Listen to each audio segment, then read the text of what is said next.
Welcome to OTR Debate, our off-the-record podcast where three lawyers debate all things while managing to find out how it all comes back to the law. My name is Huy, I'm a commercial contracts attorney, and I'll be the judge for this monstrous battle between Godzilla and King Kong. On the side of Godzilla, we have our in-house lizard person, Mucci.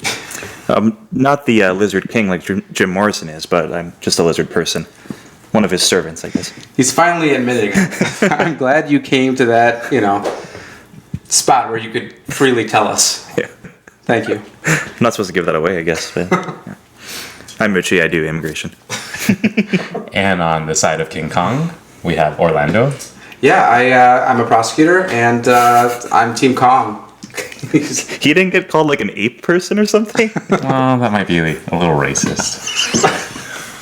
Don't want to go there. We'll talk about racism in this episode.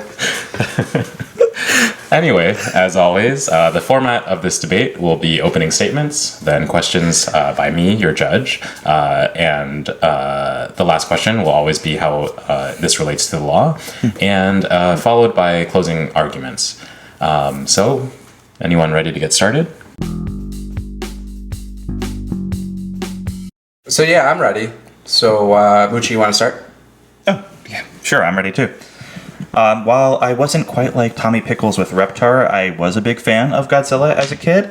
I think it came from a obsession with dinosaurs at a young age, particularly the T-Rex, and Godzilla's kind of like a giant T-Rex with Stegosaurus scales on his back. So, I watched the, probably shitty American versions of it, the 1998 Matthew Broderick one, and even some of the old rubber suit Japanese ones. And at the time, I just liked a big monster going around fighting other monsters, terrorizing a city, but as I grew older, I appreciated the commentary on nuclear weapons and destruction and his atomic breath and everything being a, analog for nuclear war.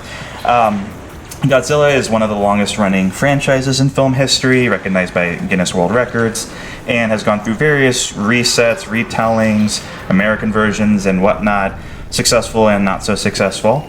And in recent films, the monster continues to thrill audiences in this MonsterVerse that he's in right now, and inspire awe at what he's capable of, including beating the shit out of King Kong. I stumbled at the end there, but you get what I was saying. Yeah. So does Godzilla every time he faces King Kong.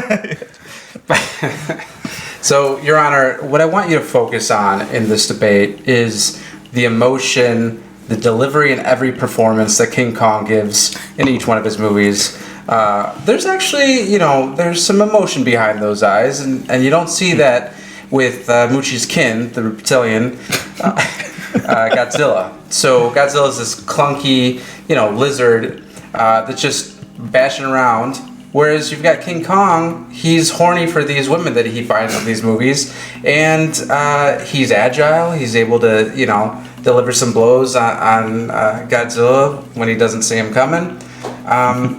It is essentially, I wouldn't say it's the answer to Godzilla on the U.S. side, but it is a, all-American product. So there is, that aspect of everything. So, USA.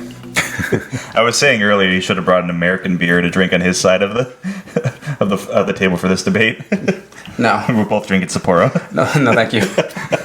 All right, so I'm not really, honestly, that familiar with either of your monsters. So could you walk me through the origins for both King Kong and Godzilla?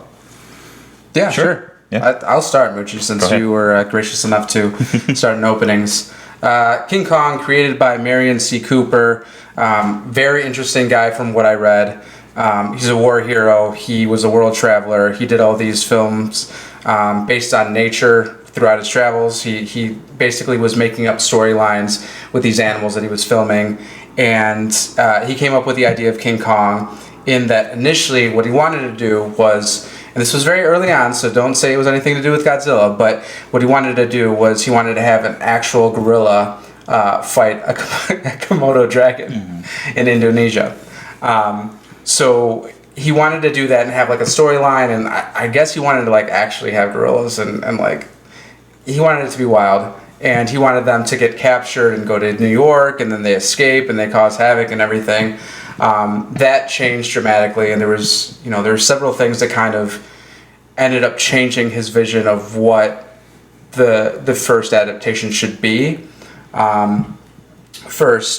Gorillas at the time were kind of like a very exotic, very like unheard of thing in the US. So there was like this talk of these apes that were like 12 feet like tall. And so he kind of used that to his advantage because he was a traveler. He knew what they looked like. Used that to his advantage to kind of come up with a storyline of this big ape that causes all this destruction.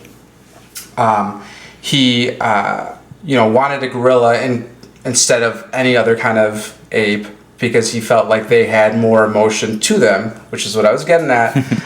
He specifically used a gorilla, or wanted to use a gorilla because of that. So that's kind of how it all started.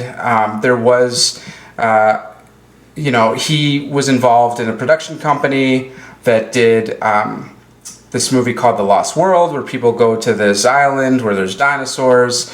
It's kind of like a, Jurassic Park thing, where they capture these dinosaurs, they take them to London, one escapes and everything.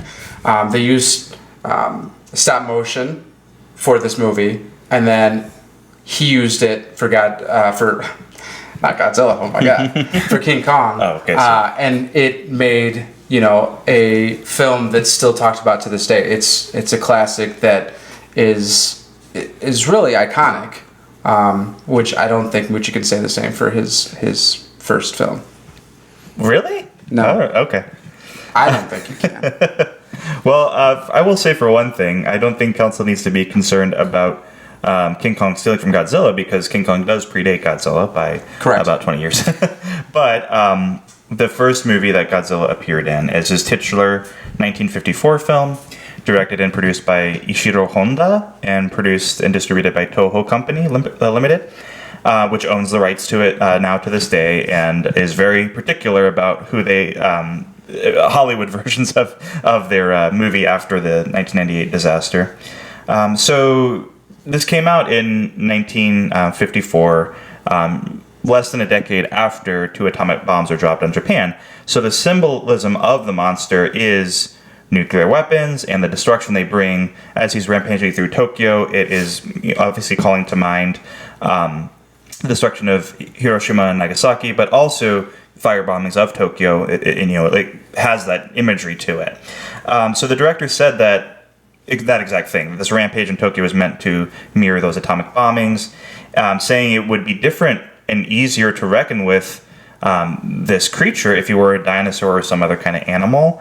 But if he were like an atomic bomb, people would not know how to respond, and it would be very complicated to respond to this destructive creature. I mean, one aspect of him is that not only is he huge and very... he's hard to take down. He has very strong skin, but his main feature is his atomic breath, and he literally blasts radiation out of his mouth and destroys buildings. So there is that aspect to him that is directly correlated to the atomic bombs. So originally, then in 1954, before this came out, Toho Company was planning to produce a Japanese-Indonesian co-production called In the Shadow of Glory. And it would have depicted a former Japanese soldier stationed in the Dutch East Indies during the Japanese occupation of Indonesia. But anti-Japanese sentiment in Indonesia at the time led to that government to deny visas to the Japanese filmmakers. So the producer, Tomoyuki Tanaka, conceived of the idea of a giant monster on an airplane coming back from Indonesia after he tried to convince the government to allow them to shoot that other movie there. And he was inspired in part by the real-life Daigo Fukuryu Maru incident, I hope I pronounced that right, where a Japanese fishing boat was contaminated by nuclear fallout from Bikini Atoll, a U.S. weapons test there. And the crew suffered from acute radiation syndrome. One of them died. So there was that already in the air, literally and figuratively, I guess. And also monster movies were becoming more popular. So even a re-release of King Kong in 1952, earned more money than its previous releases. And there were other monster movies at the time that were like inspired by King Kong, and King Kong itself was like re-popular popularized again. Which came out in 1933, Correct. by the way. Yeah. So you were right. It's like 20 years earlier. Well, it was 20 years of monster movies to draw on for this Godzilla. So yeah, it was a big success when it came out in 1954, and an Americanized version came to the States in 1956 called Godzilla King of the Monsters, which was partially dubbed. There were scenes cut out of it to a lot of the references to nuclear war were kind of cut out of it to make it more of just a typical monster movie rather than a social commentary. And there was an American narrator and stuff in the beginning of the movie. So it kind of butchered the original intent, but was a really successful film in America. And it was one of the first Japanese films to really become commercially successful in the U.S. And at the time, only the fourth foreign film to ever gross more than $1 million at the U.S. box office. So journalist Jason Knott has called it the most important foreign film in American history. And now here in 2014, there's this MonsterVerse going on, which was jump-started by a 2014 Godzilla film. And now its most recent film pitted both our subjects against one another. That's why we came to this debate. And there's another one coming out this year with both those monsters. I think they're teaming up this time? They're teaming up. They ended on spoiler alert if you haven't seen the King Kong versus Godzilla, or Godzilla versus King Kong, I think this one was. They did team up. And they're going to team up again because they're a duo. But enemies to lover trope. Yeah, pretty much. I think it's like a mutual respect kind of thing because they both kind of kings. Just two tall kings. But I think they brought, with the new Godzilla movies, Mucci, they've brought the aspect of the atomic bomb and all those themes back into the movies. Yeah, right? it seems like it's kind of hard to really get away from that, which I think the best versions of Godzilla do still have that focus. Mm-hmm. I think it really was that first American one that kind of just took out a lot of that messaging, and then much of the other Godzilla movies were just fights between him and Mothra or Mechagodzilla, or just kind of big guys in monster suits fighting each other. So right.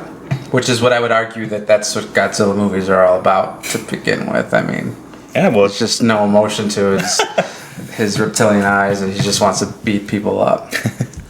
I will say that, so when we're talking about the MonsterVerse, I'll say that in Godzilla vs. King Kong, the newest one in the MonsterVerse, King Kong is kind of the main character. He's the good guy. They right away from the very beginning of the movie, they paint Godzilla as the bad guy, because in his prior movie, Godzilla 2014, he was the savior of humanity, and then 5 years later, he's fucking shit up, and then King Kong is kind of the hero of this story. Yeah, he kind of goes through those ups and downs, I think, in his portrayals. Yeah. That makes sense when you're knocking down buildings everywhere you go. It's if he's on our side, he's going to be a real, protector against these other monsters. But a lot of times he's not on our side.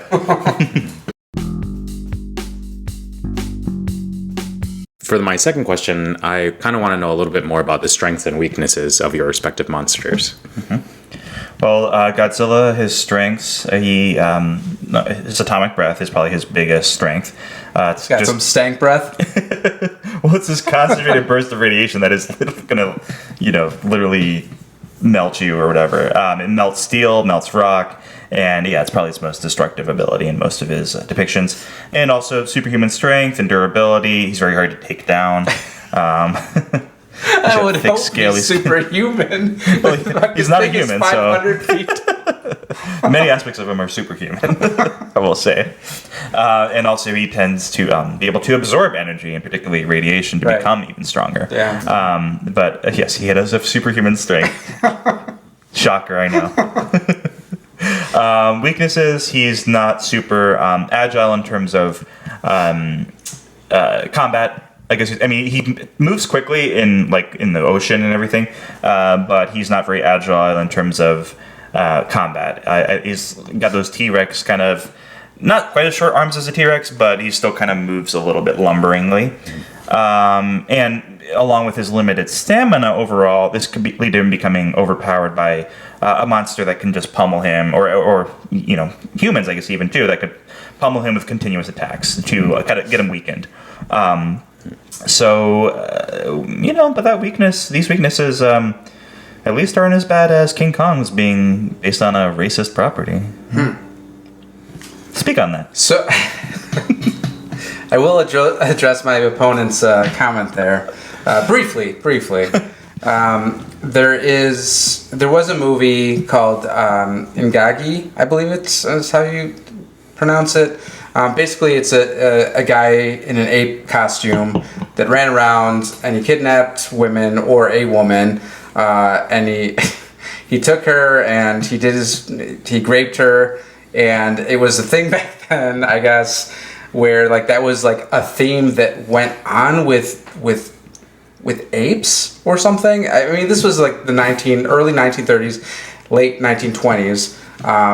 It was also, I believe, it was either filmed in Africa or was set in Africa, and there was very racist tones behind it.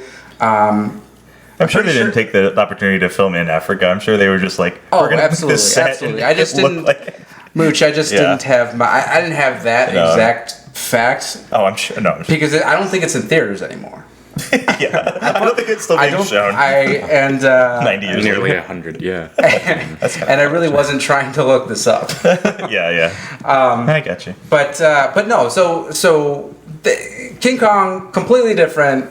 Might have taken an element of the beauty aspect of it, like the woman that kind of got King Kong's heart, and he's kind of just. But I think that aspect of it, as seen in recent movies and even in the 1933 movie, I would see it as more of a way to kind of humanize King Kong. He's got this, if he's the lead, she's his counter lead. So there's the Beauty and the Beast kind of aspect to it. So for the strengths, I would say King Kong. He has been growing since 1933, growing, getting smaller, growing, and then just kind of blowing up. So 1933, he was about 50 feet tall, and when they first went head-to-head, when King Kong and Godzilla went head-to-head, that was 1962. That movie was King Kong versus Godzilla. The newer one is Godzilla versus King Kong. 1962, he was about 147 feet tall to match Godzilla's 164 feet tall.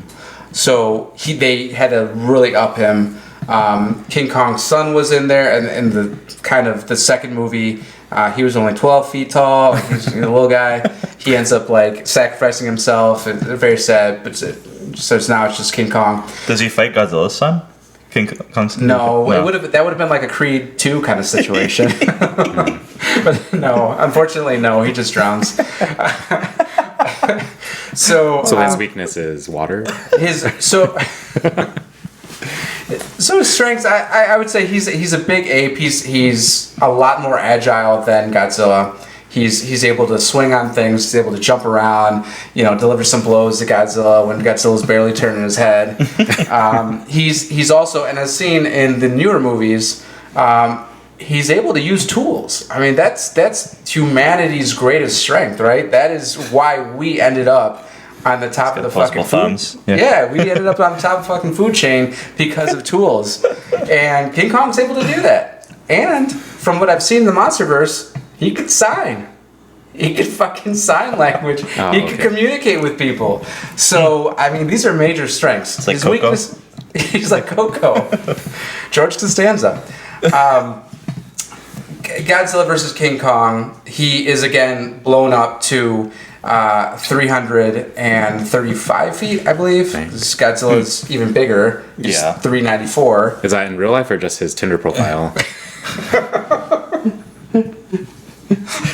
He's exaggerated. He probably exaggerated. He probably exaggerated. And the thing with the Kong movies is that they, for some of them, not all of them, but for some of them, they vary depending on the situation that he's in. Some of them were, if he's on Skull Island, like his home, he's a certain height, but then when he gets to New York or wherever, he's a different height. So it just, to fit the movie, I think up until Peter Jackson's movie, the 2005 King Kong, I think that was like maybe the first one where he was constant. He was just a constant 25 feet across the board. And yeah, now he's the largest he's ever been, thanks to Godzilla. It brought him up to almost his height, just so that he could match up to him. Weaknesses, as you see in the movie, water. They have a first fight scene where he's really like handicapped, and that he's like on a bunch of tranquilizers, so he's all fucked up from that because they got to get him over, across the ocean. 2, he's on water and Godzilla's swimming. Yeah, Godzilla can. He's not going to drown. Swim, like he's not gonna, he's not gonna That's drown. where he comes from. So they're having this fight. He's just like going off of aircraft carriers and jumping, and still being the shit out of Godzilla a little bit. But water's a major weakness, and he doesn't have scales to protect him. So that's another one. Godzilla still does win that fight. That one is he wins that first one. Yeah, okay. He wins that first one just because they're on water, and he was on tranquilizers. They had him subdued. Mm-hmm. He was a little passive, not passive aggressive. He was just passive. One thing that I always was wondering about with Godzilla though is in that fight kind of doesn't make sense, and I think it's just a little bit of movie magic. He's swimming around. He's not the height, like he's not the depth of the ocean. Yeah. So what is he, his little legs of paddling under him? It is. I think that's just something that people have talked about in different depictions of him, that he seems to like literally be walking in the water and his head is like above water. Right. And it's his like, whole torso is how tall is he supposed to be? Yeah. I mean, maybe that's he's definitely changed in height as well. It's funny that King Kong has also changed because Godzilla, I believe I read that his initial height, it was something like 50 meters, and now it's like 120 meters or something. So, I don't know the exact calculation of meters to feet, but yeah. I mean, it probably is around that 390 figure that you said. So, he's like more than doubled in height since his initial incarnation. Nowhere near the depth of the ocean. Yeah, exactly. Like, right. He must be swimming. I mean, that's why he comes from the ocean. He's got to be paddling. Small arms and small legs, just working really hard. All right. Well, before we get into our third and final question, just want to thank you both for sharing with me these origins, since I'm really just not familiar with either of them. But for our audience and our listeners, please go to any social media platform and find us at OTR Debate, like, follow, subscribe, etc. So, final question relating to the law. Are there any examples of international copyright laws that have prevented the use of your monster's likeness in other movies? Yeah, well, of course, what counsel is referring to is an iconic quote from the movie Austin Powers and Goldmember, which is, "It looks like Godzilla, but due to international copyright laws, it's not." And so there is a recent case. So I mentioned earlier, Toho Company that owns the rights to Godzilla and licenses its character for various action figures, video games, movies. So after the 2014 Godzilla, that was allowed to be done, that Toho allowed, it sued this company called Voltage Pictures in 2015 for its use of images from the 2014 Godzilla movie to try to gain financing and distribution for this film called Colossal. And Toho says this LA-based company is trying to create buzz for Colossal using images of its work, Godzilla, in promos without its permission and without payment, and they sought an injunction to block it from doing that. So Colossal's director, Nacho Vigalondo, said he planned to make a Godzilla film that depicts the experience of being in the rubber suit from the initial portrayals of the character. And it was kind of like a comedy version of it. So eventually, though, they reached a settlement in October 2015. And the film eventually came out. Stars Anne Hathaway and Jason Sudeikis. I had never heard of this film before researching this. But the setting... I gotta see it. Yeah, other Godzilla movies, I don't know, but I want to see that one. So, because I think because of the lawsuit, though, the setting moved to Seoul instead of Tokyo, where presumably it would take place.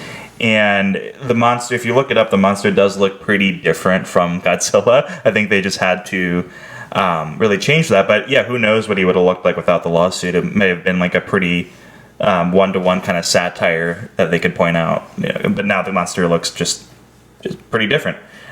So I think that was just the company being overly protective about its copyright.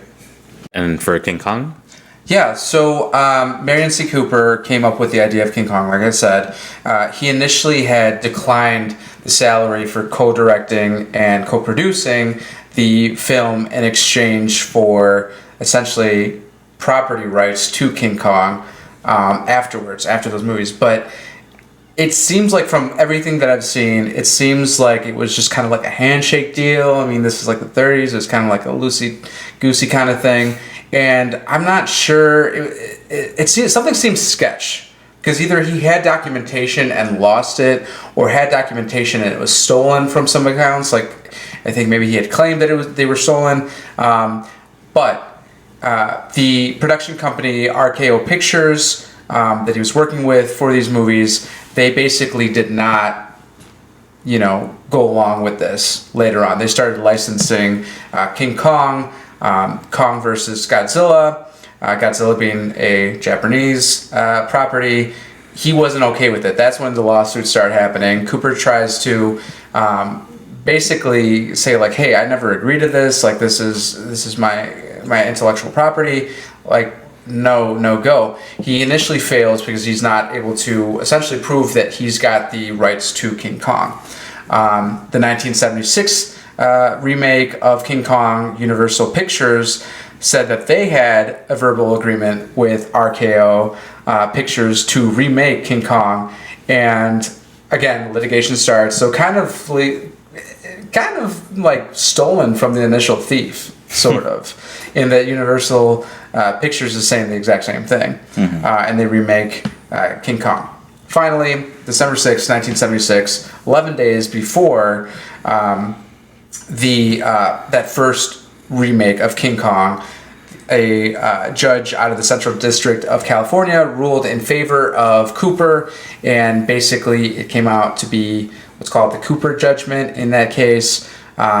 Essentially, the judge ruled that the agreement that Cooper made with RKO had been satisfied with those first two movies, the King Kong and Son of King Kong, or Son of Kong, and that the continued licensing of King Kong afterwards, against his wishes, he should basically be paid back. This came after his death, though, so his estate was paid out, and the novelization of King Kong was somehow thrown into the public domain.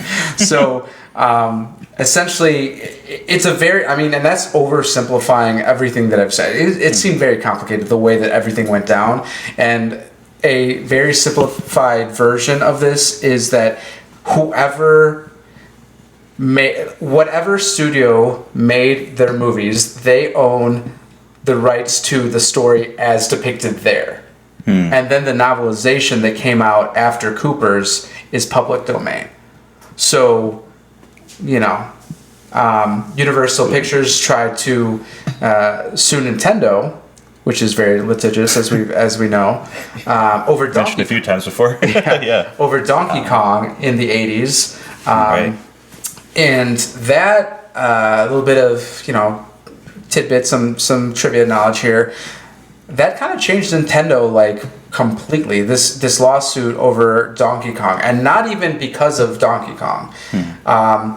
They sued Donkey Kong basically because it's King Kong. It's a freaking gorilla with Kong in the name, and the courts decided like, no, this is ridiculous. Universal, like, you can't claim ownership of this. Like, everything, all the property rights to King Kong was already so messed up. Like, no, you're not going to win this. They end up losing. But one of the lawyers for Nintendo, his name was John J. Kirby Jr. And then Kirby was released like a few years later, not a few days later, a few years later. So, I mean, and then Kirby becomes this huge, obviously a huge property for Nintendo. So, just a little fun tidbit that has nothing to do with this debate. But just fun. Yeah, that was fun. Thanks. All right, so it's time for my ruling. Can we close or no? Oh, yeah, that's right. No. Your Honor, please. Let us close. Yeah, go ahead. Okay. Well, I just wanted to mention a couple other movies is why I wanted to make sure to get my closing in. So, recent depictions of King Kong, or Godzilla. I did that a couple times. I know. Recent depictions of Godzilla outside of the MonsterVerse are 2016's Shin Godzilla, which was directed by Evangelion creator Hideaki Anno. And it takes an interesting approach to Godzilla, kind of more depicting how the government bureaucracy would go through responding to this, and it's somewhat satirical and somewhat of more of the red tape and interesting conversations of how we're going to address this, more than the destruction, which does also happen. And then the real big success is last year's Godzilla -1. Just came out at the tail end of last year. Probably overall the best film in maybe either of these franchises. Which I know is a bold statement, but it was a really well done film. It's kind of in a way a remake or retelling of the original, but just with more updated drama to it. It still takes place in shortly after World War II in the 40s, 50s. But it was released actually on the 70th anniversary of the original. To date, it's the only Godzilla film to be nominated for Academy Award. It holds a 98% on Rotten Tomatoes, and it's in the IMDb Top 250. Has an 8.3 on IMDb, and is the highest grossing Japanese language film in the US. And it recently beat out Parasite to become the third highest grossing foreign language film in the US of all time.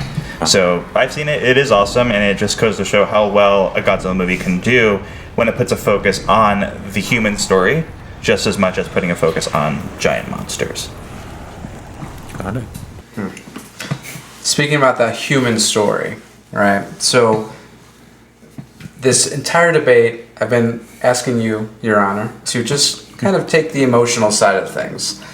King Kong, a very empathetic character, as seen in Godzilla vs. King Kong. He is the main character. We follow his journey. He's being taken from his land. He's being forced to face Godzilla, who is just a straight-up bully.